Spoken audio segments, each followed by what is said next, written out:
You okay there? Yeah, I'm good. Just shuffling on the high stools. I'm doing the old TP shuffle. They're all doing it down on the boardwalk. Are they? Yeah. What does it consist of? Just sort of going, ugh, and then sort of making a bit of a noise with your microphone and then going, right, yeah, I'm ready. Oh, God. They're all doing it in the dance halls at the same it. time in sync. Yeah, It must be such a raucous noise. All of these chairs just going... But perfectly along the floor. synced. And that's not easy to do with a chair because the chaos theory, there's a lot of different noises that happen when you move a chair. Right. It's very difficult to choreograph, but they work hard. For the money. Hard for the money. Yeah, absolutely. It's all these chairs in perfect sync just going like... And it's called the TP Shuffle. Yeah, the TP Shuffle. Wow. Tweet me your videos of you doing the TP Shuffle on Twitter, at that Peter Austin. Yeah, anyway.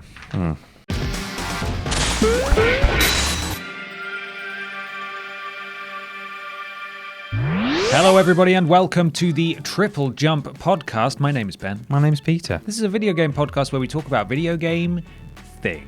Video games. Video games, plural. Video game, plural. How you doing, Pete? I'm doing good. That camera seems a bit closer than normal, actually. You think? They've got a little bit of a sexy close-up of us.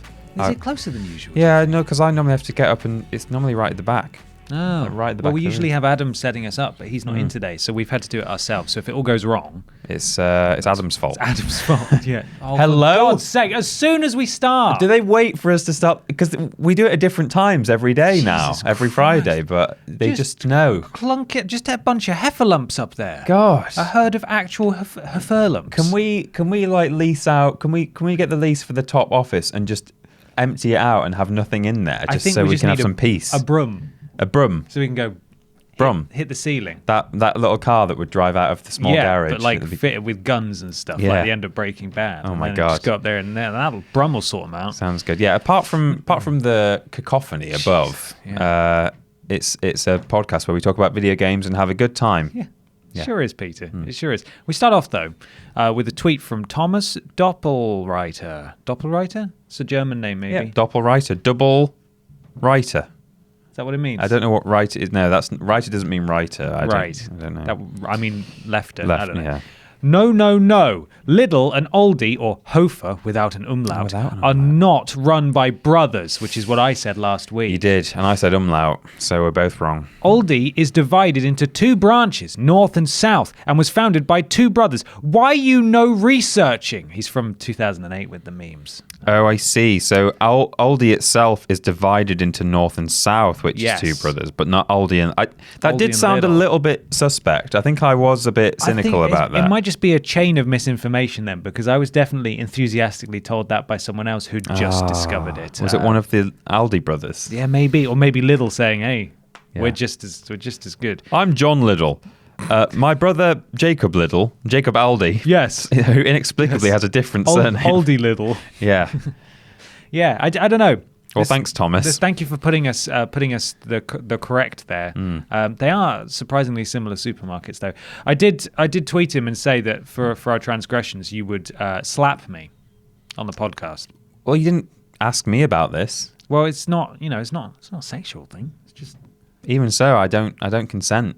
I'm not. You don't wanna hit me? I'm not slapping another man on, or it's not because you're a man. It's right. just- I mean, that would not be slapping sexist, another wouldn't it? human being on camera, Why? unwarranted. No, Why not? Just doesn't deserve a slap. Just a light tap. If you find the person who told you that Mr. Aldi and Mr. Little were brothers, then I'll slap them. But Hi, Mum. It's Ben. yeah, Yeah. Peter says. Yeah. No, I know. Yeah. Yeah.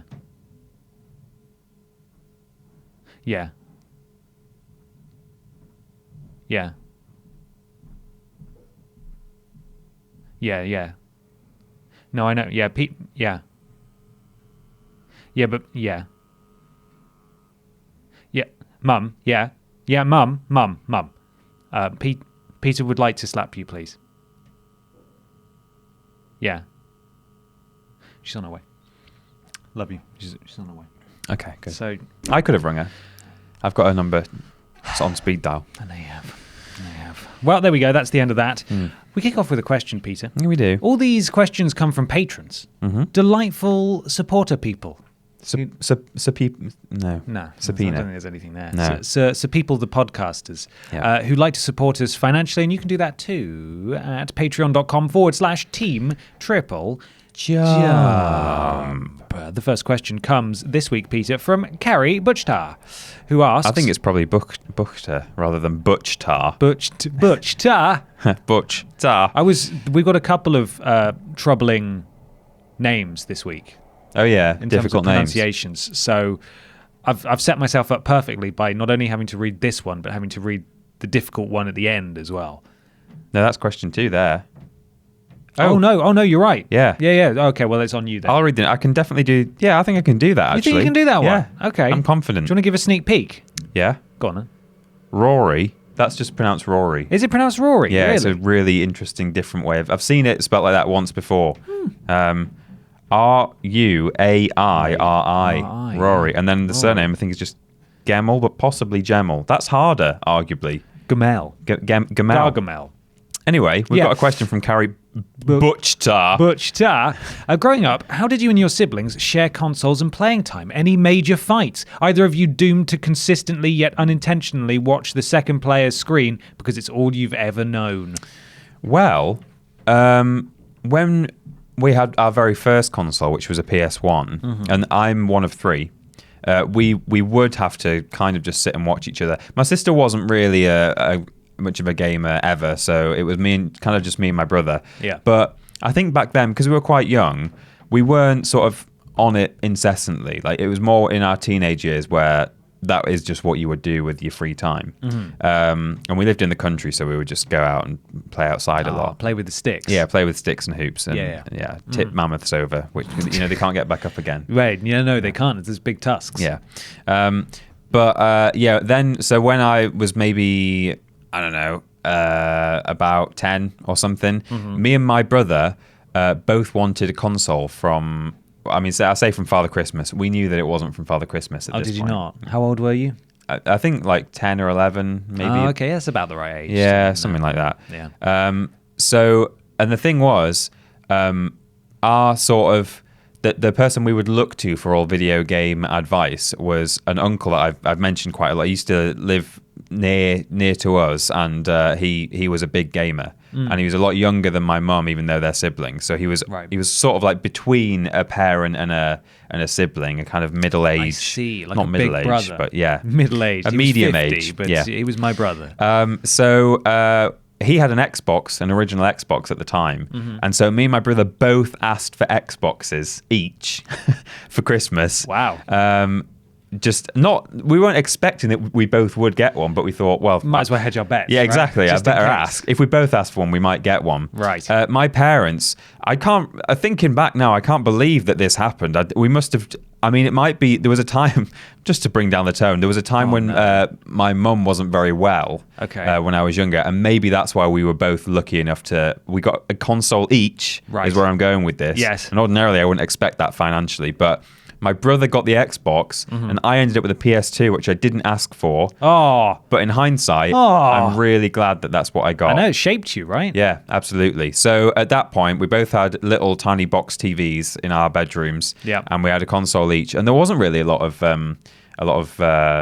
having to share the console. The one thing is, though, that like if we were cross with each other for some reason, what we would do or threaten to do to each other is to like wipe each other's saves. Wow. Yeah. That is some passive aggressive stuff right there. I don't know if we ever actually did it, but we said like, oh, if you keep doing that, I'm going to wipe your memory card tomorrow. I'm going to wipe your memory card. Was it a sincere threat? It wasn't a joke, because it sounds pretty sincere. Like a joke. No, it sounds like you're just sort of taking the mick. No, I think it was like, it wasn't an empty threat. I think we would have done, but it just never came to doing that. I think on a couple of occasions, my brother tried to wipe my memory card on my PlayStation by removing it while the console was switched on. Oh, wow. But I'm pretty sure, actually, that isn't enough. It has to be while it's doing something, while it's saving or auto-saving. I think, as a general rule, you can actually just take memory cards out of a running PS2. Right. And it's not necessarily going to like cause any issues, because sometimes a game will say like, oh, there's no space on this memory card, remove it and insert another one, and I think that's fine. But I was always working under that assumption. Unless it's saying don't remove the memory card, you're probably fine to remove the memory card. Yeah. So that, I mean, in terms of major fights, we wouldn't fight over consoles really because we were lucky boys. But we would use the consoles as a proxy for other fights. Right. So yeah. Nice. What about you? You've got sibs. I do have sibs. I have multiple sibs, and I'm the eldest sib by 3 years, and then there's 2 sisters between me and my brother. Right. All 3 years apart. Yeah. So I was the only person interested in playing games for a long time. And even now, my brother's into clothes and girls and hairspray and looking fashionable, smelling nice, exactly, like not like me at all at that age. Yeah. And he was interested in games for a bit, but like even then, I'd had consoles for ages by that point, and I was able just to he was the one looking at my screen. Okay. Rather than the other way around. Yeah. The closest I had was my cousin. I was very close to growing up because he didn't live too far away, and he was less than a year older than me. And he got all the cool things. He had a Mega Drive. He had a Nintendo 64, the special Pikachu one. He got all the Pokemon games on Game Boy first before I did. One of which, so I used to watch him play a lot. Watch him play a lot of that. But he got Pokemon Gold. And I thought it was the coolest thing ever because it had like a phone in the game where you could call up trainers that you'd battled before. That was mind-blowing to me. I thought that was incredible. Hello. The Pokegear is one of the greatest innovations in games, particularly Pokemon games. To this day. To this day. Yeah. It blew my mind at the time, and I thought I need to play this. And I don't know how, but I persuaded him to let me borrow his Pokemon Gold. And of course, you only get one save. So he was like, right, you can play it, but don't save it. And I was like, okay. So I had the charger, the mains adapter for the Game Boy, so I could leave it plugged in. Right. So it's not running off the battery power. So I didn't have to turn it off. Right. So I could just play, not save it, and just keep it on forever. Oh my God, that just sounds keep playing it. Like it's not very good for the Game Boy. I've still got the Game Boy. The Game Boy's fine. Okay. The Game Boy's all right. That's pretty good. But what did happen was, in the Pokemon games, when you have too many Pokemans, you can only carry 6. Right. Oh, you've got a unicorn hair. Have I? Yeah. Oh, there it is. Little Pokemons there. Thank you for that. Little Pokemon. A little pokey hair. Well, it's still doing it. It's just trying to get. There it is. You got it. I got it. Okay, it's in. Can everyone just stop? Oh no, it's. Can everyone stop watching the? Hang on. Can we just switch to audio version, please? Okay, you're looking good. Is he looking good? Everyone in the comments, let Peter know how good he's looking. Thank you. Thank you for getting that for me, Ben. That's okay. It just slowly across the conversation just unfurled. It does, yeah. Like a peacock. It's because I only do it when I go on video. What I should do is style it well in advance. I say style, all I do is sweep it, but I should sweep it well in advance, and then it has time to sort of settle. It's true. Peter looks like Dennis the Menace when we're not filming on a day. It's definitely. all just spiky all over the place. Yeah. When you only have 6 Pokemans in your party, and when you catch another one, it automatically transfers it to your personal computer, where you can then go and withdraw Pokemon and deposit Pokemon and so on and so forth. In Gold and Silver and all the other ones, actually, you have multiple PC boxes, so you can only have so many Pokemon in a box. Right. And then it has to change to a different box. So I'd been catching loads of Pokemon, and I went to change box on my PC, and it saves when you do that. Oh no. And I didn't know that I'd been so careful not to save it, and I didn't know that it was going to do that, and I was absolutely mortified and terrified. What did you do? Well, I went into school the next day, and I told my best friend Jack, and Jack just told my cousin. Jack. And my cousin threw a rock at me. No. Yeah. He threw a rock at you? Threw a rock at me. When you say a rock, how big is this rock? Like maybe about this big, maybe an inch all the way around. Yeah, just a stone he picked up off the floor and he threw it at me. Oh my God, what happened? Did he get in trouble for doing that? I don't think so. He was really mad. I don't think it may have hit me in the leg, but I was wearing trousers, so it wasn't too bad. And then I can't remember anything else after that, but I distinctly remember. It hit you in the head. Yeah, maybe that's it. I woke up 10 years later in the back of the Skyrim cart. That's the meme, isn't it? So that was my only fight experience from sort of a sibling person. having video game issues. Yes, I got a rock thrown at me for saving over his game on Pokemon. But then it was fine. It's all good. We're still good. We laughed about it recently. He said he couldn't even remember throwing the rock. And I was like, I bloody do. Yeah. Threw a rock at me. There's things like that from my childhood where, only the one party remembers it because they were the one. They were the traumatized one. Yeah. I went to my cousin's house once and apparently, I don't remember why I did it, but I like smashed my chin open on the floor. Oh God! Like split it open. I think I'm told I was jumping onto like this big beanbag like Superman. Sure, yeah. But like my body landed on it, but like my head then went down onto like a hard floor. No. And apparently, I just told my aunt that like my cousin had pushed me, and she tells me that, you do realize you said it was me. I went to hospital and had like 3 stitches in my chin. And apparently, maybe I just felt really silly. So I just said, oh yeah, she pushed me. And she got like I was trying to be Superman. She got bollocked for it, apparently. Well. And I don't remember saying that, but she assures me. I think you owe her reparations. Well, I've tried. She gets to smash your chin open, I think, now. And then, she gets to do it for real. Yeah. No, I think you're owed, she's owed a favor, I reckon. Yeah. Well, there we go. Thank you for that question. And now, Peter, it's time to move on to one of the most groundbreaking segments in all of podcasting. Unheard of, previously unheard of, pioneered here. We have a sort of bonus question leading into this, don't we? We do. Do you want to take it? Sure. This is from Jason McMillan. That's a very easy name to read. It is. Yeah. Jason McMillan, bonus question 1B, says, there is only one question I need answered. What are you playing?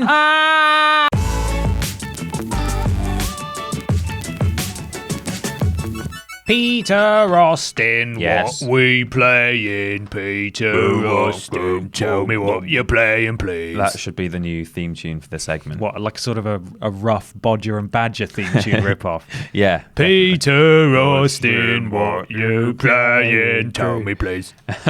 I have been... Would you believe... No. Oh, okay. I wouldn't. Never mind. Go on, pigs. Oh, I in preparation for live streams from our other venture. Yes. I did a little bit this week of Spyro the Dragon. Oh, you played some Spyro. The Treasure Trilogy, which is not what it turned out to be called. Remember, was that what it was? That was the rumor. Yeah, that would be way better than the Reignited. Reignited, yeah. Reignited is a weird word anyway. Yeah. Maybe that's why, because it's a USP, but it's strange. Because it looks like rain. You know, like the word rain. Rainated. Yeah. Rainited. Rainited. Rainated. Rainited. Reignited. Rainited. I bleed Rainited. Yeah. Rainited until I die. Go do a sports. Rainited. Rainited. I don't know what we're doing. I was kind of thinking about it because I know that like in the next couple of weeks I'll probably be doing a stream on it, and it kind of made me think. I've not played that game in a long time now. Yeah, we sort of just we looked forward to it for so long. Yeah. Burned through it in a month and that was it. And then, I don't think I've really picked it up since then. No. So it just kind of made me... It was also partly because, like, I've been dabbling not very much in the Spider-Mans.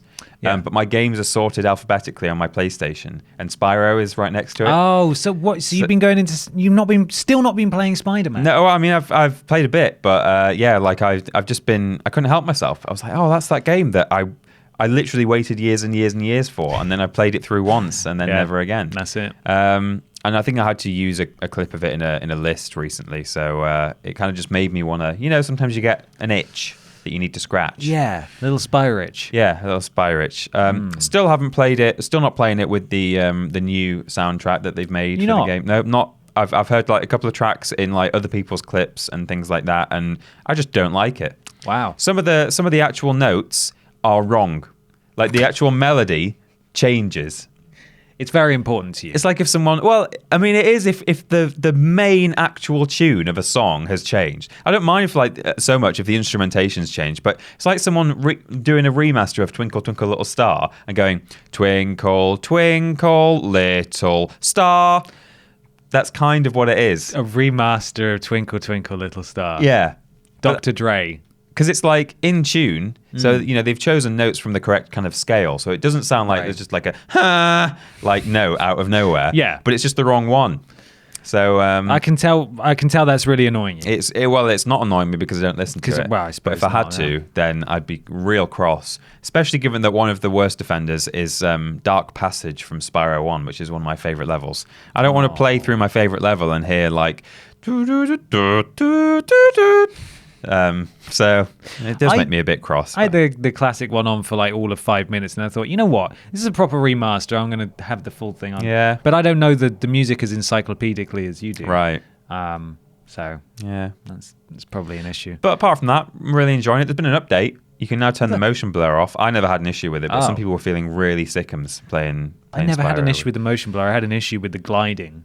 Yeah. Because the gliding frames seemed very different and weird, and I had a lot of issues. I died more to just falling off levels than I did to anything else. He has like a weird thing where if he reaches an edge, he sort of hops up without using a hover. Yeah, that threw me off. Doesn't loads. happen all the time. It's yeah. really difficult to time your triangle presses now. Yeah. Because you could know before, you could get it pixel perfect, where you could press triangle when your snout was touching the thing. Yeah. But now, because he tries to grab stuff, you overcompensate. Or you do it early, and then you just smack into the wall. And he does this stupid headbutt thing now.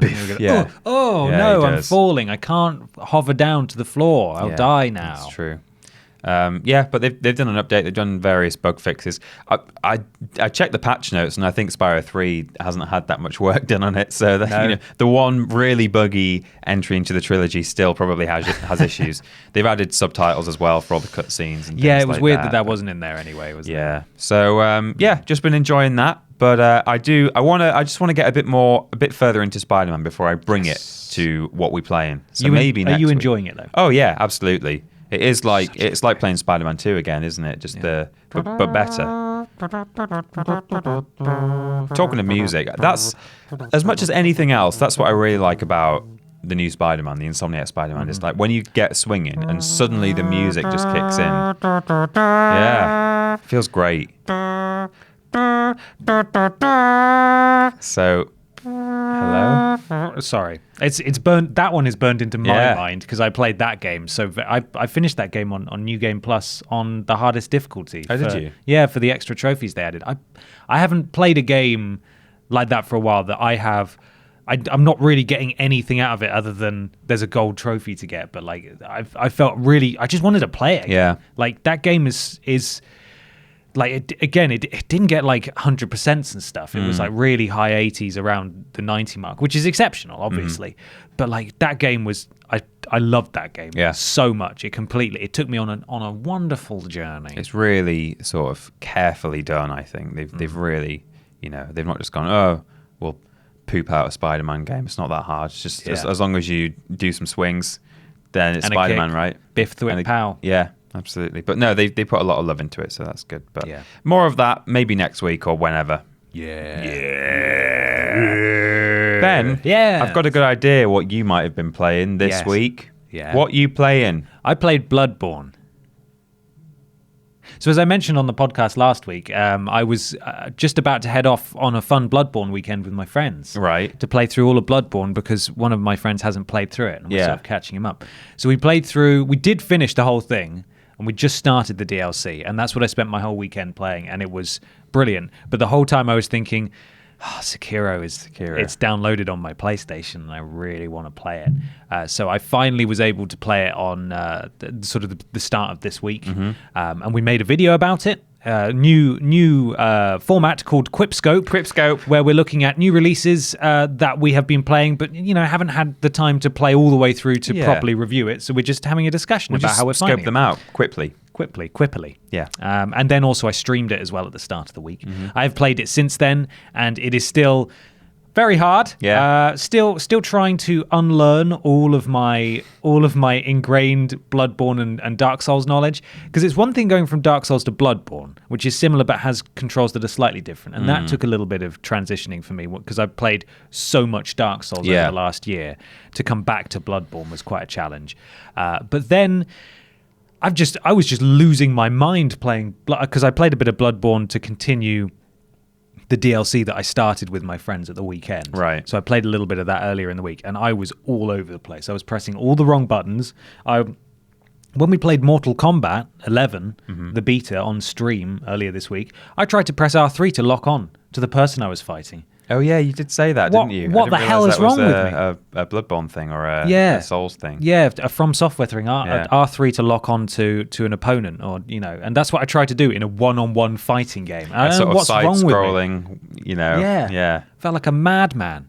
You but are. I've made it a bit further. I defeated the big drunk man. Oh, good. I worked it out how to do it. I was able to take out all of the people around him and then sort of lose him, do a sneaky sneak up behind him, and then get a stealth attack to take off one of his hip like his instant kills, because you've got to do it twice for the bigger enemies. And then I was able just to fight him normally, and by the skin of my teeth, I managed to beat him. Must be satisfying though. Like, yeah, it is. Someone who's just been absolutely trouncing you the whole time, and then you finally get that in. I remember I had that with Kingdom Hearts on the PS2, because there's some hard bosses in that game. And then when you finally do it, you're like, oh, yes. I am struggling to strike the balance between scrappily using every tool in my arsenal to just about make it, and also be just good at the game and like parry and stuff. So I'll survive with like a tiny amount of health. I'll have used up my die twice to come back. I'll have used up all of my spirit emblems to do my special shinobi prosthetic attacks, like with the flame barrel and the big axe and the shurikens and stuff. Yeah. And I'll beat him and be like, does it feel like a hollow victory? I'm not That's sure. The thing. That's where it feels less satisfying, when you're like, okay, I did it, but I've got like 3% health left. Yeah. I've used all of my health potions or whatever game it is that you're playing. It's like, yeah, I did it, but at what cost? The important difference is that I'm not, when I defeat these, they're not even main bosses yet. Like I tried to take on a main boss called Lady Butterfly, and people who play Sekiro are very familiar with Lady Butterfly. She is a bastard, right? But I gave up on her. I'll come back later when I'm better. Because again, like there's loads of different paths you can go down. Yeah. Like if you get stuck on one, and just go somewhere else and see how you get on that in that direction. Thankfully for me, it's less about, when I defeat these bosses finally, or these mini bosses, it's less about, oh, thank God it's over. Right. I'm finally done with it. There's more of a sense of pride and accomplishment than there is of a sense of, thank God that's over. Don't have to do that again. Right. Like, because if you're bashing your head against a brick wall for ages in a video game, sometimes you're like, I just want to be done with this. Isn't fun. I just want to be done with it. Yeah. But thankfully, the sense of, I did it. I beat the thing is far more powerful than the alternative. Okay. Thank God. Well, I'm glad to hear that. Yeah. Is this drunken man, does he fight in a kind of drunken style? So he's called something the Drunkard. Right. He's really, really big. He's like twice as tall as you are and 5 times as wide. And he's got this huge curved sword, and he's got this thing, and he drinks from it, and he spits poison out. He spits poison on his blade. Right. And his attacks are very sort of sweeping and like sort of whoa, Because all over the place. there was a guy in Mortal Kombat, I don't know if he's still in the roster or not, who would like drink from a bottle and sort of spit it and do things like that. Oh, okay. But also, there's a way of fighting in some martial art. Yeah, it's that drunken is like kung fu or something. Yeah, Lei Wulong in Tekken 3 used to do a couple of. He would like, you could make him start like doing that, and then he could like swing his. Yeah, something about like your weight and the way you throw your body, I think. Yeah, and also making your opponent completely off guard as well. Like they don't know what to expect. I have been watching a load of guide videos and stuff. Oh, and yeah. something that I think is a weird control choice. You can customize a lot of the buttons, which thank God I didn't realize that. Oh, okay. The button to switch which shinobi prosthetic you have equipped on your arm is triangle, and to use an item in your quick select bar, you have to press, I think it's down. But then to scroll between them, you have to press left and right. So while you're moving around in the environment, trying to like evade enemies and desperately trying to scroll through your stuff for your healing items, you have to hold it like sort of like a crab claw to move. And also you have to bring your fingers up over the top of the controller to press the directional buttons, and then press another directional button to use it, which is really unwieldy and quite difficult to do. Yeah, sounds tricky. So thankfully what you can do is switch use item to triangle. Okay. Because you're far more likely to be using items, far more often than you are to be switching your prosthetic. Right. So it just makes far more sense for like down to switch prosthetic and triangle to use your item. Because triangles actually heal yourself in Bloodborne. So that will just make there's lots of small things you can do to make the game feel a little less sort of, I don't know, intimidating. Yeah, because that's just an extra level of kind of difficulty that you don't need. Isn't it? It's not necessary. Having to, yeah. But it is phenomenal. I've just gone through this.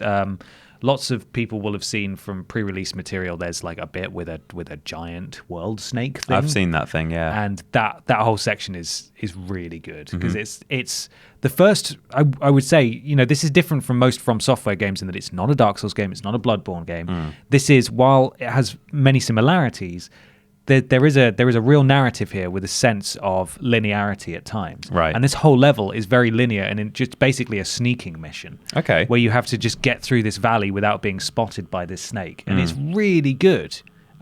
So yeah, I'm really enjoying it. I think about it all the time. Yeah. I keep wanting to play it, but then not having the time to do it. So tonight, hopefully, I'm going to spend a little bit more time playing Bloodborne, Sekiro, and also this weekend as well, playing a lot. You've got a whole weekend ahead of you to play it. Yeah, I'm really looking forward to it. But again, thank you to Activision for sending us the code for that. Absolutely. And that's it. That's what I'd be playing. Cool. Yes. Great. Yes. We've got a question, Ben. Yes. This is from Rory.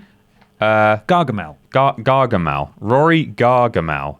Gemmel. With the lack of success of video game movies, would it not be better adapting them to a TV series? Would side quests and secondary characters not bode well with a longer running time or just become filler episodes? If this were to work, what games would you like to see become a TV series? Yeah. This is an interesting question because, of course, the most high-profile one probably going currently is The Witcher. Yeah. The Witcher's getting a Netflix adaptation this year or maybe next year? It must be soon. Because it was announced talking about last it. Yeah. year. There were photos because it's got Henry Cavill in, which I think is a huge get for a video game adaptation, at least. And he's going to be playing Geralt, The Witcher. Gerald, the Witcher. Yeah, Rory Gerald. And there are already photos of him. Photos came out last year of him wearing the grey wig. Yeah, they did. Stuff. Yeah, that's right. It's been floating around for a while. It was a slightly dodgy hair job, I think. It was. You know, but like, he didn't have like his scruff or his beard or anything. No, or and his it was just scar, sort of a promotional image. It's not exactly indicative. I'm sure it'll be better. Yeah. I'm sure it will. But what do you think, Peter? Because video game movies are always awful. Yeah, they are. I mean, yeah, maybe that's right. Maybe it does. I mean, if a video game itself, like as a general rule, you know, a AAA title might be between 6 and, well, maybe up to 20, 30 hours, 40 hours, depending on what kind of game it is. Yeah. You know, a movie by its very nature is only going to be like 2 hours-ish long. Yeah. Maybe it does make sense to make them run over a much longer period, you know, 8 seasons with like 40-minute episodes or whatever. I've heard good things about the Castlevania adaptation. Yes. I've not seen it yet. No, that's true. I'm not really a massive Castlevania fan. I liked Lords of Shadow, but that I think a lot of people would say that's not real Castlevania. But, not in the original style. It's an excellent game, but it's not in sort of the original Castlevania. I'm not a Castlevania fan either, which is why I haven't seen the show, but I have heard amazing things. There are, of course, lots of animated video game adaptation shows, you know, Pokemon, Halo. Halo. But basically, all of the Japanese games have had animes at various points. Yeah, that's true. But in terms of a proper adaptation, there aren't too many out there. Certainly none of note. Whereas The Witcher could change that. And I think generally, in terms of games we'd like to see, things like Fallout. Basically, any sort of open world RPGs or RPGs in general, I think are ripe for the picking. Yeah. Just because you could adapt some of the side quests in The Witcher into an entire episode. Like overarching narrative, but then one episode he just goes and helps the horrible drunk what's his name? The mayor of that town where everyone's got a Brummie accent. Right. With his like dead child and stuff. That was an amazing side quest. Literally just lends itself to just, you know, here's 45 minutes or whatever of I'm doing this one thing for this one episode, standalone. Yeah, here's a side quest. Yeah. And then you could have, you know, a series arc with the main quest, I guess. Yeah. No, Absolutely. that's a good idea. I know that there is talk of a Little Nightmares TV adaptation. Okay. I really like that game. Certainly like the visual style. I don't know how they're going to translate it, whether it's going to be like live action or kind of that almost claymation looking Tim Burton style. Yeah. You know, that it is in the game.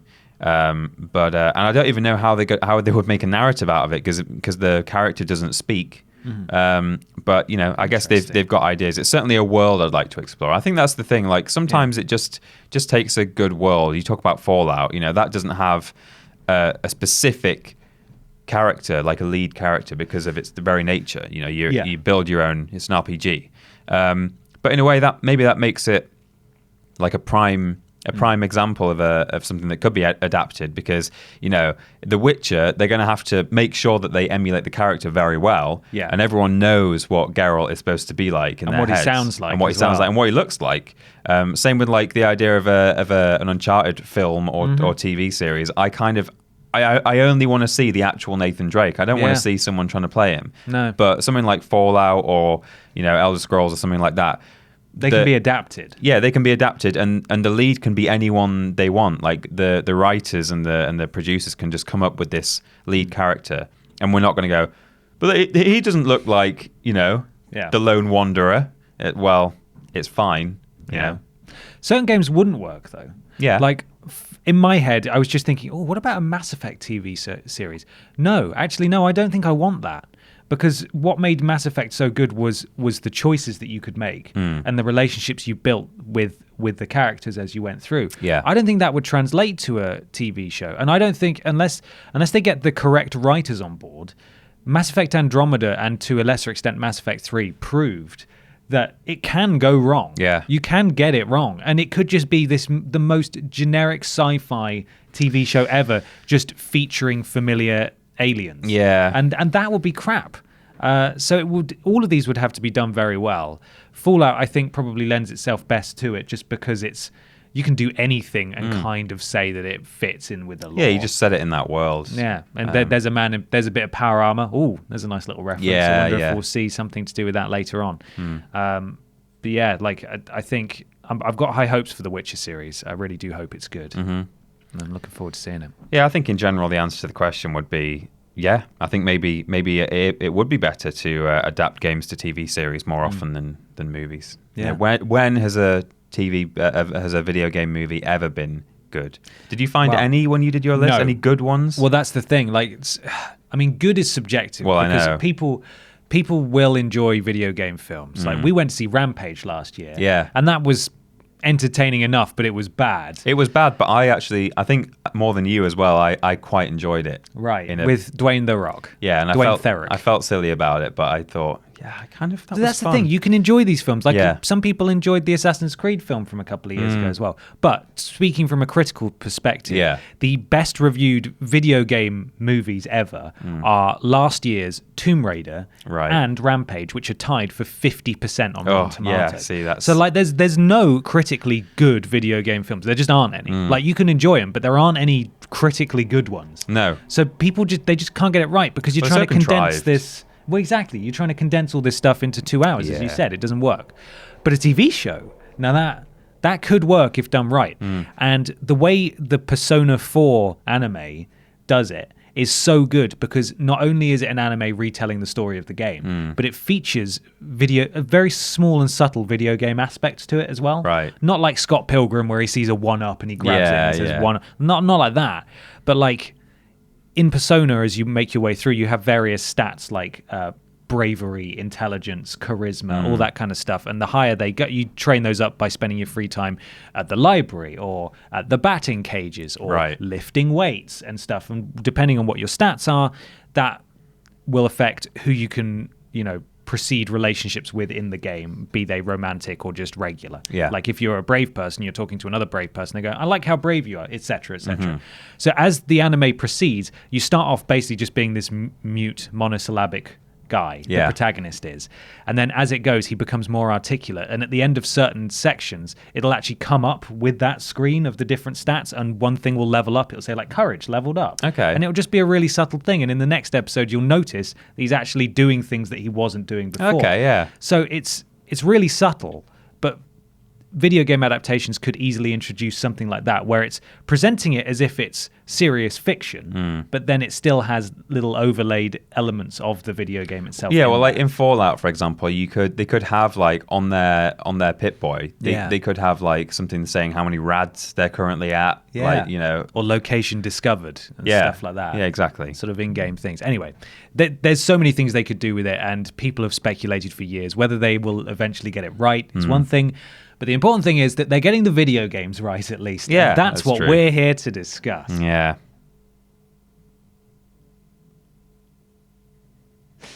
Peter. It's time for weird news. This just in. Weird.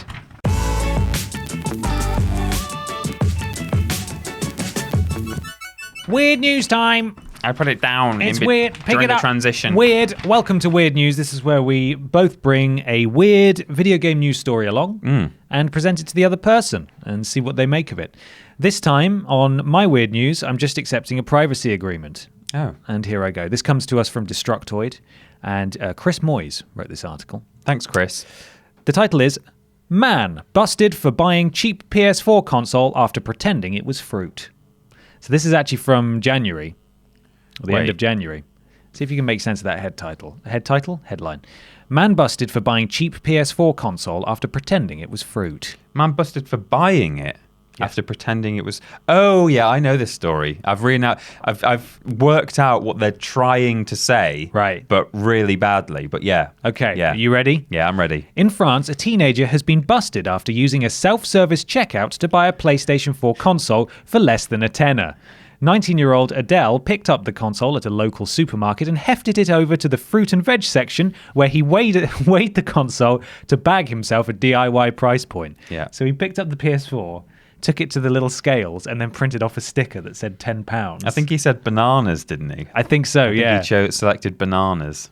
Recognizing the console as a £6 bag of fruit, the scales gave Adele a price sticker for €9, which he then used to scan the PS4 through the store's self-service checkout. Mad. It's believed that Adele later sold the console for around €100, which is a bargain for anyone who bought that. He should have sold it a lot higher than that. To pay for a train ticket to his hometown of Nice in southern France. Oh. So I don't know what that's about, but it's kind of sad, actually, at that point. He desperately wanted to get home. He was like, I'm going to have to go and get a PS4 worth of bananas, or a banana's worth of PS4. However, don't feel too bad. Mm-hmm. Seemingly onto a sure thing, the master criminal then attempted the exact same shtick at the exact same store the very next day. But he'd got away with it. Where he was ultimately apprehended.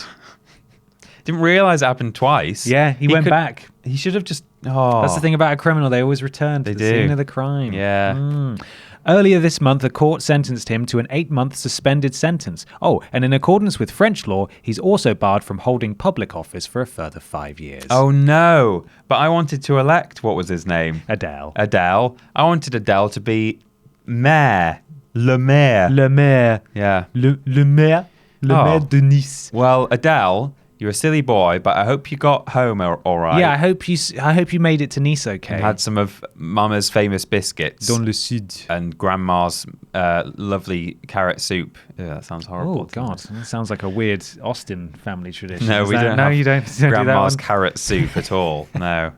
Grandma carrots. It's a special breed. They're grey. Oh, no. Oh. And they've got beards on the end. Oh, no. Little stubs, little stubbles. Yeah. I thought that was excellent. It is excellent. People always abuse the self-service checkouts, and they've gotten wise to it now. But not always in that way. They walk through with a PS4. Surely a PS4 would have like a... This is what I don't understand. Yeah, it surely would have a tag on it. And they also don't just have PS4s on the shelves. Like, they would have display boxes or like little cards, at least in the UK, that you would take to the counter, and then they would go and get it from the back. Well, not in La France. Well, hopefully they've learned, as well as Adele, yeah, that, people will just pretend it's bananas and try and buy it. Think of all the other things you could do it. Like, if the margin was smaller, you might be more likely to get away with it. Like, you could get alcohol, if that's not tagged in France, which it is in the UK quite often. Wow, everybody drinks in France, all ages. Yeah, so, no point tagging it. It's stocked with the soft drinks at the front of the supermarket. Yeah, I think some places have a tap that just has wine. Yeah, it's a water. The wine tap. Le fontaine de l'eau, but it's not le. No. It's vin.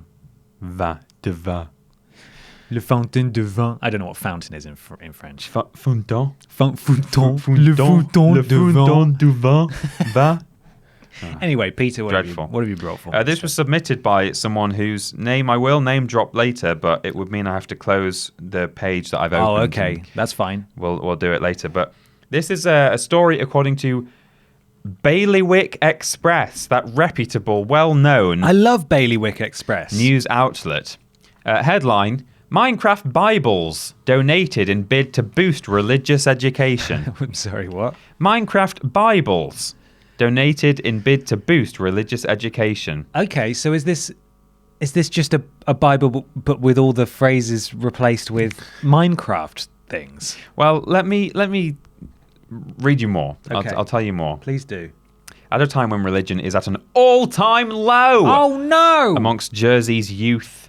Is this Jersey, the Isle of Jersey, or Jersey and It doesn't actually say, but New it seems to be a British website, so I think it's Jersey. the Isle of Jersey? Just the Isle of Old Jersey. Okay. Yeah. And regular Jersey. They're in school uniform, so I'm guessing it's regular Old Jersey. Okay. At a time where religion is at an all-time low amongst Jersey's youth, church groups have looked to popular video game Minecraft to get children into the Bible. Are you into the Bible, Ben? Dude, I'm nearly swore. I'm bloody kick flipping on the Bible, my man. To give children the building blocks of Christianity, local schools were recently gifted Bibles inspired by Minecraft. Does Microsoft have to sign off on this stuff, do you think? Well, it's apparently the title is The Unofficial Bible for Minecrafters, Stories from the Bible told block by block. Oh, Christ. Recreates stories including the Garden of Eden. I don't think that's a Minecraft thing, is it? Is what it says here. I don't know if that's a really bad typo or if it's like... Imagine doing a news story about the Bible and saying, I think it's about a guy named Bod. Bod. Jeebus Cripes to Bod. The first man, Alan, and his wife, Ede. Ellen. Ellen. Alan and Ellen. Alan and Ellen. Steve. It's Adam and Eve, not Adam and Steve. Not Alan and Ellen.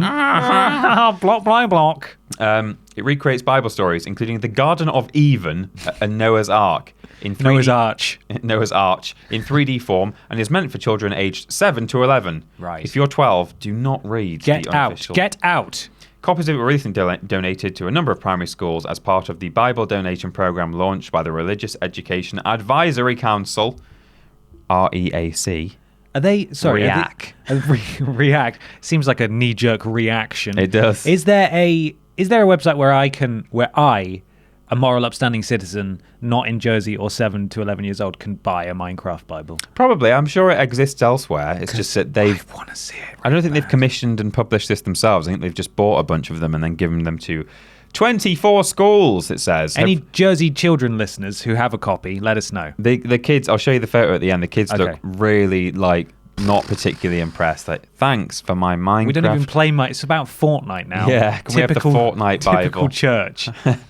In total, 24 schools have received Bibles, with secondary schools receiving copies of the New Living Translation of the Holy Bible. I don't think that's Minecraft related. No, that's just the regular old Bible. The Bible, they just get, some New Testament. Great. So the stories are retold in block form and describe events using Minecraft features and humor. Minecraft humor, what is that? Minecraft humor. I'm just seeing if there's a fragment, a segment, an extract. Oh God, yeah. Please, I want to know. Is it where Joseph gets his Technicolor minecart? Dream cart. No, there doesn't seem to be an excerpt, which makes me sad, actually. I might have to check Google for the Bible and see if it's on Amazon somewhere. I do want to know what the Minecraft equivalent of Jesus washing a prostitute's feet is. Yeah. I'm sure that would translate really well. Does Jesus wash a prostitute's feet? I think he washes loads of people's feet. Yeah, is but one I of them don't know not if a prostitute? Well, he just hangs out with a prostitute? He hangs out with a prostitute, and clearly I need the Minecraft Bible, don't I? And he has a baby with her, according to Darren Brown. Darren Brown. Daniel Darren Brown. David Brown. Yeah. I don't know if he washes. He might do. He certainly washes lots of other I people's don't know. feet. Who's to say, right? Almost like it's a story. Oh, goodness me. Well, the great Lord Notch in the sky. Have you heard that Notch's name has been removed from Minecraft now? Oh, honestly, I don't blame them. Notch continues to outdo himself on a weekly basis to how much of an arse he can be. He does seem like a bit of an arsehole. He's a piece of work. Just living in his mansion with no friends. Really angry at the world, going on Twitter, yelling at minorities and women. He sounds great. So then they just go on to justify why Bibles, not just the Minecraft ones, but the exciting New Testament copies in secondary schools have been given. Big time, yeah. Just that by having a Bible in class, students can learn how to look up passages and can explore the text firsthand. Look up passages. They can learn how to look up passages. I mean, I think it means find the passages in the Bible, not go to an alleyway and have a little peer in the passage. Peer to the other end. Good Lord. They can engage directly with the scripts and think about what the text means for believers and for themselves. Not believers. Mutually exclusive. Not believers. Yeah. I'm afraid there doesn't appear to be an extract. Oh, no. But I will now search Google. That was submitted by Fizzy Karma at Fizzy Karma on Twitter. Oh, thank you very much for that. You have a look. You have a look at that. I'm going to read the next question as we move on to a question now from Matthew Knight. What's the most expensive piece of video game merchandise that you've ever purchased, and what led you to buy it? Peter, I have an answer for you right now. Yeah, you please give me yours while I find this segment. I pre-ordered and purchased the PlayStation 3 in 2007 for £425. Mm-hmm. For £425? There it is. It just clicked. £425 was the standard price of the 60GB launch PS3 model in the UK. I thought you said for £125. No, that would require weighing it and pretending it's bananas. No, well, yeah, it would. So how much it was? Yeah, it was really expensive. I suppose it was. It was like €599 or something like that. God. The exchange rate has kind of gone downhill recently for some reason. Well, the price has generally gone down as well. Well, yeah, absolutely. Not just the exchange. This was so expensive. It had a Blu-ray player in it, and I saved up for so long. How long? Do you remember? At least a couple of years. Like, I had a poster of the PS3 up on my wall for a long time. Right. Yeah, because I was a nerd man, and it came out in Japan, then it came out in North America like 3 months later, and then it got delayed in Europe due to a shortage of mass-produced parts. Oh my God. For like 6 months. We had to wait until 2007 to get it. Tragic. And fortunately, that gave me enough time to save up the rest of the money. But yeah, it cost a fortune. My best friend from childhood, Jack, also pre-ordered it. We lived in the same village, and we both pre-ordered it from the same website. £425 each. Do you know what they did? What? The website that we both bought it from. They shipped both of them to me. We ordered them independently of each other. So they didn't know that you knew each other? No. Got it delivered to the same village, and they shipped them both to me. What? They arrived in one big box, and one of them was addressed to him. What? Yeah. So if you'd not known that guy, you could have been like, oh, here's my money back. I'll sell that one to someone. I'll just put it online. Mm-hmm. You probably could have even made a profit on it, potentially, if there was a shortage of parts. That is scandalous. Isn't it? So this was from some sort of independent seller, was it? Well, this was from Play.com, which is now Rakuten. Right. Whatever it is. Play used to be amazing. I used to buy all my games from I remember Play.com. I am listening. I'm just... no, I know. You're doing important research. I think I've nearly got it. But in terms of what led me to buy it, it was the PS3. I was a PlayStation boy through and through over here, and I was so excited, regardless of how ridiculously expensive it was. Right. So I was going to buy it whatever price it was. But yeah, that was... fortunately, I got both of the consoles and was able to tell Jack, hey, I think yours is here. I've got it here. Just so you know. So fortunately, it'll cost you 20 quid. Yeah, there's a handling fee. Yeah. So. But yeah, what about you? What was the most expensive gaming thing you've ever bought? Do you know, I can't really think specifically. Like, I mean, I bought a PC for several £100. Yeah. I don't know if that counts, because that was more, the spec that I got was more so I could like edit on it and capture stuff rather than just like play games. You know, I bought a PS4 for like 250 quid, I think, a couple of years ago. Yeah. I mean, really, like my answer that I've written in preparation is that there's something that I own now that would fetch a tidy price, considering that it probably cost me about £10 or £15 when I first bought it. Right. I have a copy of Tomeby 2. Okay. Tomeby 1 is just so expensive on eBay. Right. Because it's even rarer than the second. Okay. So that goes for like between £200 and £500 because people are mad. Wow. Turnby 2 seems to be averaging, considering, like I say, it probably cost me about a tenner as a kid. I could sell it for between £50 and £200 for a PlayStation 1 game. That's amazing. I'm not going to. I never will. I'm going to play it until it breaks. Yes. Enjoy it. I will do. I do. It's a good game. It's a lot of fun. But I can't. There's things that like have a lot of value to me, but I don't think there's anything that's like that's cost me a lot like financially, other than just like a console. But I didn't buy a PS4 on launch, so that was like £250. Yeah. I got my PS2 from Father Christmas. Nice. Nice. So I think that might be it. I remember walking into Game once and seeing a copy of I think it was either Ico or Shadow of the Colossus. Yeah. Both of which go for like about 30-40 quid now, just because they're relatively uncommon and they've got like a nice cardboard sleeve rather than a plastic case. Yeah. And I saw it in there. It was like £2. £2. It was already worth like 20 quid at that point. So I bought it and just sold it immediately. Yeah. And then years later, I was like, oh, you idiot. And I bought them back off the internet. How much? Do you know how much it was roughly? It was about 25 quid each to buy each of them. But I've got them now. Yeah. They're mine. I'm going to hold them forever. We'll see how much they cost. Yeah. Right. Ben. Yes? I've found the interior of that book. Oh, okay. Go on. Do it. I've not really looked ahead. And at the moment, I'm not seeing any Minecraft references whatsoever. But here's the creation story, according to the unofficial Bible Minecraft version. I'm ready. Gabriel. Yes, my lord? Do you see the vast blackness that stretches before us? We shall begin with a big bang. Oh, they've put Big Bang, apparently. Oh. So they're sort of tying it into science. A little bit revisionist, isn't it? So there's a photo there of like Minecraft fireworks going off. There is. Does it have photos in? Does this Bible have photos in it? Yeah, these are the actual pages of the inside. Oh, okay. It looks horrible. In the beginning, God created the heavens and the earth. Yeah. And then there's just some bedrock in the darkness there. Oh, wow, there is. Yeah. So when they say they're tying it in, they're just using game screenshots. I think they do, according to that description, that there will be actual references in here as well. Yeah. Or maybe they don't want to deviate from the word. Maybe. The word of God. The word of the God. The earth was without form and shape, darkness. I'm going to skip through it until I see if you recognize anything. That's just the ocean. Just the Minecraft ocean. Where should I begin with this world? I think I will start with water. In the morning, no Minecraft references. Lots of images that have been sort of created in Minecraft. Yeah, it's probably because they, as you said, they don't want to deviate too much from the word of the Lord. Yeah. But also because the pictures are probably the most interesting part of it.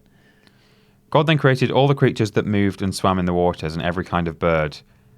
Every kind of bird. It's just a sea full of chickens, look. Amazing. And one squid. This Bible sounds amazing. God then made wild animals, cattle, sheep, pig. Oh. And all sorts of... So there's a sort of Minecraft Yeah, those reference. are Minecraft characters. There's a photo of a cow and a pig and a sheep. Yeah, I think that... Oh, goodness me. There's a naked Minecraft character with a leaf on his knob. Jesus. That's a custom skin. No, it's Adam. Oh, sorry, yeah. No, Alan. Alan. I don't think that he wore a leaf on his penis until later on. No, I think he was just, there was no modesty there. They were living in paradise. Yeah, right? I think that what they should have done is made a pixel dongus there. Yeah, cowards. Maybe that is his penis and it's just green. It's hard to tell with Minecraft resolution. Well, maybe that was the curse of being cast out of the Garden of Eden, is that we got these weird fleshy things when we used to have these amazing green, luscious Wilsons. Man was created to worship and love him. God called this first man, in quotes, Adam, is what it said. Shouldn't it be Steve? And placed Isn't him that not the Minecraft default man? Steve. Yeah, Steve. Well, that's what I was hoping for. And then it just says, and placed him in the Garden of Eden. So not the Garden of Eden. Oh God, I give up. I give up with that. I think we're done. There's no real Minecraft. That's just kids club, isn't it? That's the youth church kids club trying to relate to the kids just all over again every time. Oh, God is in it though. That's God taking a rib from Adam. He's just holding a Minecraft God, he's just a regular sized man. Yeah. That's so weird. Okay, well that's it. There's no Minecraft references in that. That's depressing. Sad. Good. Unsubscribe. Oh, there is a creeper. What? How's the creeper in the Bible? Oh, the creeper is the serpent. Oh, wow. Okay, well that's pretty good. But again, it's just photos, isn't it? It doesn't say creeper. No, it says serpent. Ellen was tempted by a creeper. Yeah. It doesn't say that. Okay. It does hiss, I suppose. Well, that's a real letdown there.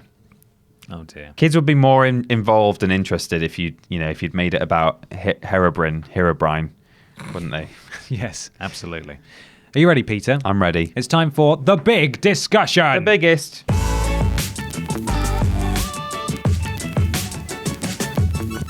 Big discussion this week, Peter. Borderlands 3. Yeah. There was a live stream at the time of recording yesterday from Gearbox. Last night. Unveiling the new Borderlands and some various other announcements as well. But principal among that, I would say, it sort of raised the question, lots of these big game companies, they're doing streams now instead of conferences. Yeah, they're dropping out of E3. Yeah. And saying we're going to do something like the week before. We're going to do some streams and stuff. And Yeah. it just got us thinking, like, is that where things are going? Because Nintendo have been doing their Nintendo Direct for quite some time now, and they always go down really well, and they always do a big one during E3 week at some point, so they don't have a physical presence there. I think they're on the show floor, but they don't have a physical conference presence there. They don't get a room full of people. Both PlayStation and EA now have confirmed they're not going to be at E3. However, EA have now confirmed that they're going to be doing EA Play. Which is a live stream, and it promises more games, less talking, presumably so they don't get booed. Yeah, probably. Or jeered when they're talking about Star Wars Battlefront and things like that. PlayStation have started doing these new things called State of Play, which is very much like a Nintendo Direct, and they did their first one this week as well. Yeah, which had, I think, some good stuff, but... I agree. People were expecting way too much. They said it was going to be about VR stuff and some software, and people were like, oh, Last of Us 2, PS5 announcement, rubbish! So, come on. It's like 5-10 minutes, like half an hour long. Why would they not wait for E3 season to do that? If they're going to do that, they'll do a state of play around then and talk about it, or I don't know, but they certainly won't do it now. I'd be highly surprised if they didn't do a state of play during E3 week at some point. Yeah, probably announce it like the week before, and everyone go, ooh, it's going to be about VR stuff again. Yeah, but yeah, there was some good VR games in there. Well, there was some non-VR stuff there as well, right? There was, we saw a bit of Days Gone. Yes, and, we did. Crash and other things too. But yeah, VR. There was some interesting stuff there. Sequel to sort of the sequel to the London Heist, which was part of the minigame collection. Everyone's talking VR like this. Worlds. Yeah, which was the best part of VR Worlds. And now they're making it into a full-blown game, and it looks great. I'll probably get that and play that through. I recognised at least one of the actors. Did you? Yeah. Oh. But weirdly, he had an American accent, but I'm pretty sure he's a British guy. Oh. I've seen him in various things, like a bald man, and I couldn't quite tell it was him in the gameplay footage because it was, he's been sort of scanned in. But on the promotional image, I'm 99% sure it's the man who I think it is. Oh, they all look like Charlie, what's his name from Charlie Uncharted? Brooker. Not Charlie Brooker. The English one. Charlie. What's his name? Oh yeah. You know the fella. Yeah, I do. Who pretends to be the bald, the bad guy in Uncharted man. 3, but then he's actually best friends. Is he called Charlie? I think so. Is it not Charlie? Oh, we'll work it out. Yeah. We'll look him up. Drake. We'll look him up in a minute. I'm scared of heights. But yeah, so that was good. I really like that, and I think that bodes well as well going forwards. Of course, Gearbox did their live stream, as we said this week, and I feel very, very sorry. Me too. Because we were watching it last night and we couldn't really believe what was happening because it was a weird conference anyway, because they did have a script, but it seemed to be kind of meandering. They had an hour to film. Improvisational. There was occasionally a bit of like, so what's next? What we doing next? Yeah, are they ready to come out? Come on out. It was mainly hosted by Randy Pitchford, who's their CEO and chief bigwig boy.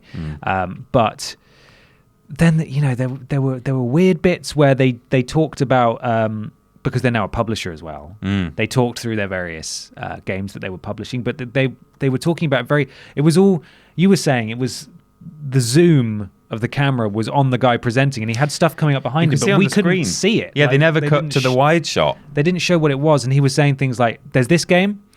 And some of you may have heard of it, and it's really good, so you should go and play it. But it was just one thing after another. He was just sort of reading off a list. And at one point, an image came up on the screen behind him, and he didn't say anything because he was like waiting for the crowd to react to it. Right. So this image comes up, and he sort of goes like, "Yeah, yeah," and it's just a close up of this guy and like a bit of blue screen in the corner, and you're like, "Oh, what could that be?"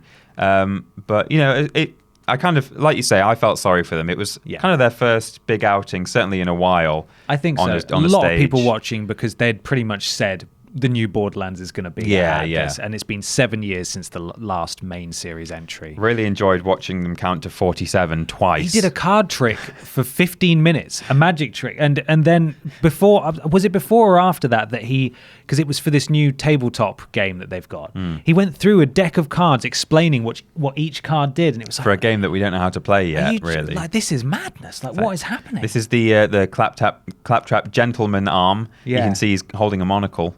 Like, I can't. Yeah, right, okay. It was really weird, but the bit that I really feel sorry for them, it was when they tried to show off their trailer for the Ultra HD free upgrade for Borderlands: The Handsome Collection. Yeah. Which is, great. And then they tried to show off a trailer for Borderlands 1 Remastered, which again, very exciting. And then Borderlands 3, supremely exciting. But each time, apparently they were given a laptop because it was at PAX, which is going on at the moment. They were given a laptop by the PAX organizers that was just woefully underpowered. Yeah. And couldn't play a 4K video. It couldn't. So it was just stuttering and freezing. And you could hear the crowd reacting, going, oh God. At one point, it just crashed completely. And then they walked back out on stage and sort of had to improvise and said, well, what you would have seen in that trailer there. It's an awesome high definition 4K version. After the second video failed, they sort of had another go at playing it, and it cut to an actual full screen capture of Windows with a taskbar. Yeah. And they're trying to play it in what wasn't VLC. It was probably like Windows Media Player or something. Something like that. And then as they're like clicking, there's a cursor just going around the screen. This little Windows alert comes up in the corner and says like... Update Windows Defender. Windows 10 wants to... verify your license. Get permissions to play this 4K video at PAX. And that's not their fault, and they must have felt really, I can only imagine the chaos, people running around backstage. Well, you could hear him after the first one. You could hear Andy Pitchford say, "Let me know as soon as that's ready. You tell me." Yeah. As soon as that's because he must have been losing his mind, as you would. But the worst part of it was shortly after that they gave it one more try. It crashed. And then they cut back to the stage and the lights went off. The lights went off instead of... I think they were meant to... Because the lights were going to go down for the viewing audience so they could see the screen when the video played. But they're coming out onto the stage and then the lights go down. I feel really sorry for them. Of course, yeah. But this is the kind of thing that clearly can go wrong with these live streams. But I think the nature of the Nintendo Direct and the state of play, I'm not sure about EA Play, it might be similar, is that these are pre-recorded things. They're not live. Yeah. They're pre-recorded. I was saying sorry to interrupt you. I was saying to you yesterday that when I watched the developers stream, the first developer stream for Beyond Good and Evil 2, which was they're just sitting in a room at Ubisoft Montpellier, and after about half an hour, they've been messing around with this smoke machine like just for fun because it's meant to be on a ship, and then this shelf just fell off the wall behind them, or like a statue fell over, and everyone just like looks around and goes, oh God, okay. And then there's like a stunned silence for like 30 seconds. And then Michel Ancel just like presses the smoke machine and it just goes. That's great. Yeah. Yeah. But the Gearbox could have gone to E3. Ubisoft Montpellier could have gone to E3 and done their stream then as well. But like more and more publishers are saying, hey, Twitch is actually really good. We can just do these streams whenever. Yeah. And the pre-packaged, tightly produced streams, I think, are probably going to be the future. In this case, obviously, it seemed to be Gearbox's first proper outing. Yeah. And like everything that could have gone wrong did go wrong. And like my heart goes out to them because that was rough to watch, and it must have been really hard to be so excited to show this new game because they were. And we were watching it together in the office last night, and I said to you, like, I can't. They started playing the Borderlands 3 trailer, and it started stuttering. I was like, no, I can't watch this. If I'm going to watch this trailer, I've been waiting so long for this game. Yeah. If I'm going to watch this trailer, I need to watch it properly. So I waited half an hour until it was uploaded to their YouTube channel, and then I watched it. And it was amazing. Yeah. Which is the real takeaway here, is that Borderlands 3 looks bloody amazing. And as we talked about a few weeks ago, it has Tales from the Borderlands characters in, which is what I wanted from the Telltale series, because they're probably one of the best, the better rounded, most interesting and funny characters in the whole Borderlands pantheon. But then no more Telltale, so no more Telltale. They might not have been. We might have not seen them again. But they're back. In. Yeah. They're in there, and that's I cannot wait, and I'm so excited. And we're talking to Gearbox at the moment. The Borderlands 1 remaster, I believe, is out next week. Yeah. So hopefully we're going to do something with that soon. So keep an eye out. But what do you think about like the state of streaming these announcements? State of play. And E3 in general? Like, how do you think that's going to go? I mean, in a sense, like it's not that different to switching over to these streams, in that like nowadays the conferences are all very easily accessible live. So you're still watching a live stream of Gosh. Oh, Ben's just... Microphone just hit me. Yeah. You're still watching a live stream of E3. So in that sense, live things can still go wrong at E3, Yeah, But, as they have done. As they have done. But they're probably... I think they were better produced usually than what we had. Definitely. But I like the idea of... In a way, I like the idea of publishers and developers being able to do things on their own terms, maybe from home, as it were, and just, they've got the time that they want to have. If they want to sit and talk for 2 hours or 30 minutes on their own channel on Twitch or on YouTube, then they can do that, where rather than having to sort of get a slot on the main stage at E3 and, the other thing then is that comes around once a year as like a big event, and if you don't want to be showing stuff off unless you can be on stage there with a person to talk about it, and you don't just want to put a trailer out, then there's only so many opportunities throughout the year to do that at someone else's conference. But if you're doing your own stuff, you can run your trailers and then have some lead developer come out and say, "Hey, so this is what we're doing." Yeah, cool. I'm all for it. The only thing is, E3 is nice. It's nice to have just everything together in like 3 days, like sit down and just binge on all these new announcements. And if it's being spread throughout the year, you don't get it in one nice, giant, delicious banquet. No. But on the other hand, it keeps you ticking over throughout the year. Lots of different things happening. Yeah. So, well, it seems that Microsoft, Bethesda, and Ubisoft, they're all confirmed for E3. But they do occasional announcements through the year. Like sometimes if there's something special to announce, they'll set a date aside. Bethesda in particular, they'll like have a countdown or something like that. But when it comes to actually, doing stuff at E3, Nintendo and EA so far at least are still seeing the importance of cashing in on that hype around that time. So they still are going to do live streams. Yeah. They're going to have an event around that time. They just won't be doing a live press conference. Yeah. Sony, I would imagine they would do the same, but we don't have confirmation of that yet. Yeah. What it does mean, though, is that so many more people are going to watch Microsoft's conference now than ever before. Yeah. Because generally, and I don't mean this as a dig at all, but like generally they don't have a huge number of exclusive games. No, they don't. Out. And largely their conferences are full of third-party games. Sekiro was, I think, it was Dark Souls 3, and at least Dark Souls 2, I remember, were debuted at Microsoft's conference, despite the fact that it has a history on a PlayStation. And like, it's going to be great for everyone, because you can go there and just watch tons of third-party trailers, and these games are going to come to PS4 as well, or likely Nintendo Switch or PC, and so on and so forth. So I think it's just a win-win-win-win-win basically. That I can't see any downsides of it. I like the streams, I do. I think one thing that is important that I really hope no one does again this year, either at E3 or in their own live streams, is, do you remember when Sony last year at E3 did that weird kind of, it was very much tailored towards the audience, the live audience. Yes. Because they were like funneling them through different rooms that had different sets and like live entertainment going on. Yeah. And it's like, that's all well and good, but like, I'm not really sitting at home watching a live stream to watch a guy play the banjo or guitar or whatever it was. Like, I'm sure it's a real experience being there. Yeah. And you have to weigh that up, because you do have to put on a good experience for the people who are physically there. Yeah. But at the same time, you have to keep in mind that, especially nowadays, more than ever, like probably definitely more of your audience is not there. They're actually sitting at home watching live. Absolutely. And don't go tailoring the experience for like, we're going to walk you through this like for these 10 people. Yeah, exactly. Yeah, or these 100 people or so. Yeah, I think that was them very much testing the waters, because that was the last E3 they may possibly ever have a conference at. Yeah. And the real news that came from PlayStation last year, they had a brilliant live stream schedule all through the week, where a lot of the announcements came not from their scheduled conference. They were just having live streams with developers on, like Resident Evil 2 footage was shown off for the first time at just one of their live streams during the day that week.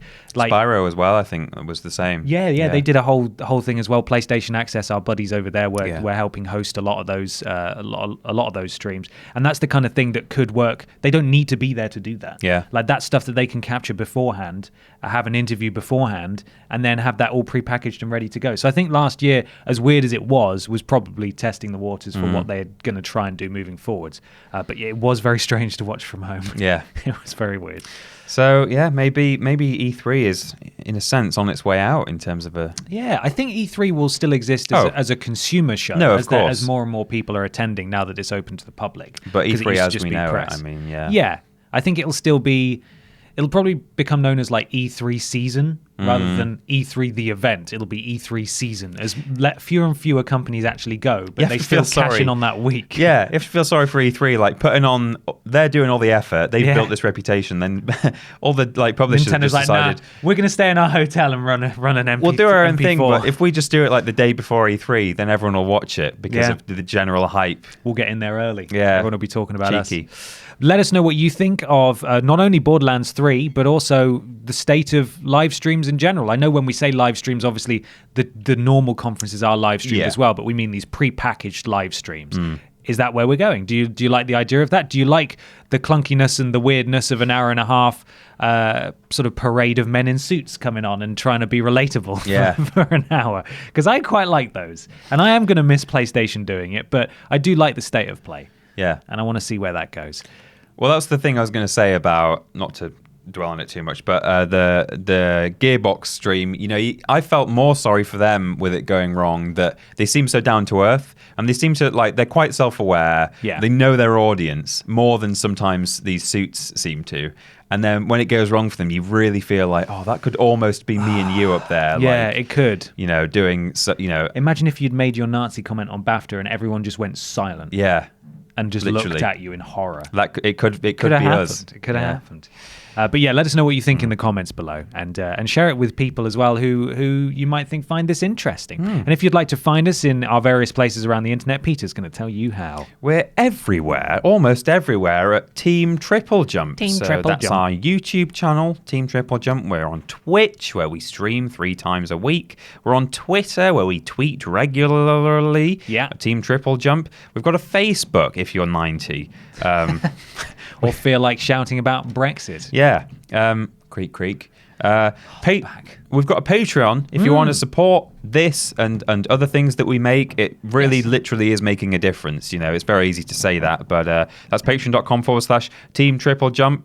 And there's all sorts of interesting rewards there. One of which is exclusive access to a room in our Discord, which is bit.ly/Team TripleJump. Yeah. We've got a website, haven't we, Ben? We have, Peter. Yeah. It's TripleJump.mup. That's TripleJU.MP. And if you go there, there's a link to our shop where you can buy these amazing hoodies we're wearing right now, and also the mugs that you may be able to see on the table, as well as other things, a swimsuit, cushions, T-shirts. T-shirts, yes, and they all come in different colours as well. I know we're wearing the same colour. It was just a misorder. It was an error. I was meant to have a navy one, so hopefully we'll have a navy one next month. It's not the shop's fault; it's our fault. No. We ordered the wrong one. Absolutely, yeah. If you order something, you will get that. Don't worry. We just, it was a clerical error, an administrative error.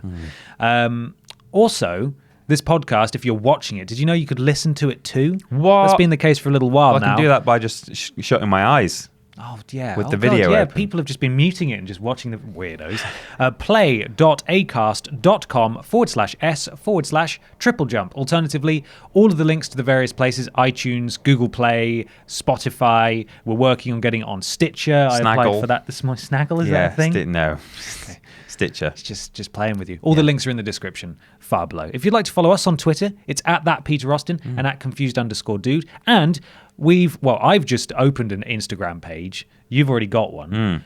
You're at @PeterAustin on Instagram as well. Yeah. And I'm at BenPotter20. And again, hopefully that information should be in the description and you can find it there. We'll be instantly gramming on the regular. On the reg. So look out for that. We do lists every Tuesday and Thursday. We stream, as I say, on Monday, Tuesday, and Thursday. That's 3 p.m. What will be BST going forwards, British summertime.